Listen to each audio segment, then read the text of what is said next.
ჩვენ კი უახლესი ტექნოლოგიური სიახლეებით არსენ სეფცკოიძე გვერდდება. მოგესალმებით, ლევანი. გიბრუნდებით სიახლეებით.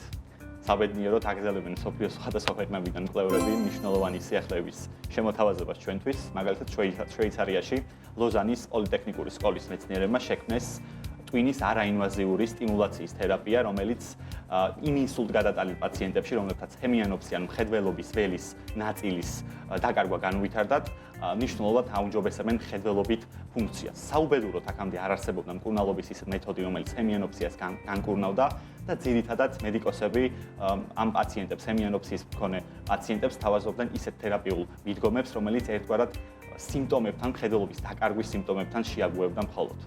Არსენ ჰემიანოფსია, როგორც თავად ახსენე, არის საკმაოდ ხშირი გართულება ინსულტის შემდგომ და ალბათ ეს სიახლე იქნება იმედის მიმცემი ბევრი პაციენტისთვის, როგორ მუშაობს ეს ტექნოლოგია, რომ გითხრა. დიახ.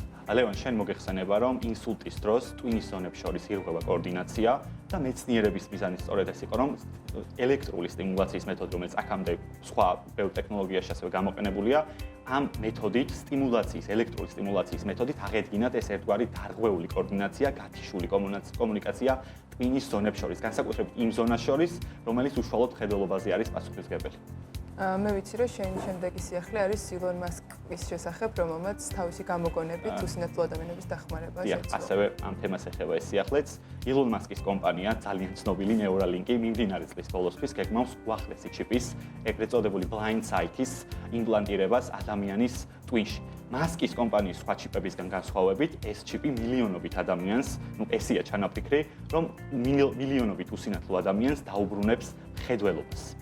მაინტერესებს, რამდენად არის ილონ მასკის კომპანია იმას კონცენტრირებული, სხვა შეზღუდული შესაძლებლობების მქონე ადამიანებსაც დაეხმაროს. მასკის კომპანიის მთავარი ტექნოლოგია არის ტვინი კომპიუტერის ინტერფეისის სისტემა, რომელიც მარტივად რო აგიხსნათ, ძალიან მიკროზომის, ძალიან მცირე ზომის ჩიპის მოთავსებას გულისხმობს ადამიანის ტვინში. ეს ჩიპი იწერს ტვინის აქტივობას და შემდგომ მონაცემებს უგზავნის კომპიუტერს და ამ მონაცემების ანალიზი ხდება და მაგალითად უნარშეზღუდულ ადამიანებს, რომელთაც კომუნიკაციის, მოძრაობის პრობლემები აქვთ, შეუძლიათ რომ კომპიუტერი მართონ ესე არის, მოკლედ მასკის კომპანია ესე განმარტავს, რომ აზროვნების ძალით შეუძლიათ მართონ კომპიუტერი და ისეთ ადამიანს, რომელსაც მაგალითად არ შეუძლია რომ ისაუბროს, შეუძლია კომუნიკაცია დაამყაროს ზუსტად აი ამ კომპიუტერის მეშვეობით. რაც შეეხება ამ აღნიშნულ ჩიპს, ეს მისი მიკროელექტროდები თავსდება ტვინის ქერქის იმ ნაწილში, რომელიც მხედველობაზე არის პასუხისმგებელი და უშუალოდ იგივე პრინციპით ხდება მხედველობის ფუნქციის აღდგენა და რაც ყველაზე საინტერესოა, მათ შორის იმ ადამიანების შემთხვევაში, რომლებიც უსინათლონი დაიბადნენ, რა თქმა უნდა, თუ კი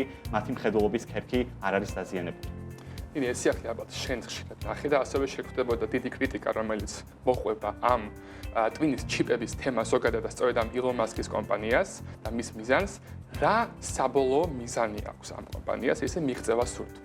ადამიანებს ხშირად გონიათ, რომ აპირებენ მათ დაჩიკვას, ესე რომ ვთქვათ, და ძალიან ბოროტი მიზნები აქვს ილონ მასკს, მაგრამ გაჟღერებული მიზანი რაც არის ამ კომპანიის არის ის, რომ დაუბრუნოს ადამიანებს დაკარგული შესაძლებლობები. იგივე ვთქვათ, მათ შეიძლება არ ქონდეთ ვთქვათ, გადაადგილების პრობლემა ქონდეთ, ასევე მხედველობის პრობლემა ქონდეთ და ასე შემდეგ. ანუ დაკარგული შესაძლებლობების, შეზღუდული შესაძლებლობების უკან დაბრუნება არის ამ ტექნოლოგიის მიზანი საბოლოო ჯამში.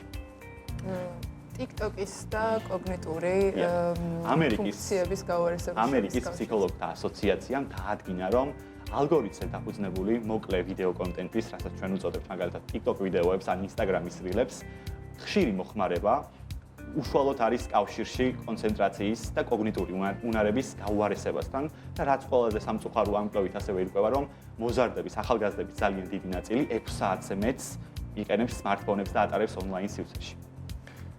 კონკრეტულმა კვლევამ რა დაადგინა ამ ყველაფრის საფუძველზე? აი, ამ ტიპის კონტენტის, რომელსაც მეცნიერები უწოდებენ უხარისხო კონტენტს, მარტივად რომ ვთქვათ, ხშირი მოხმარება უშუალოდ არის კავშირში კოგნიტური უნარების გაუარესებასთან. კოგნიტური უნარების გაუარესებაში იგულისხმება კონცენტრაციის უნარის დაქვეითება, ასევე ინჰიბიტორული კონტროლი, რაც გულისხმობს იმას, რომ ადამიანს აღარ შეუძლია არასასურველი ქცევისა და აზრების შეკავება. ყოველივე ამას აუარესებს და საბოლოო ჯამში ჯანმრთელობაზე, მენტალურ ჯანმრთელობაზე აისახება ძალიან ცუდად.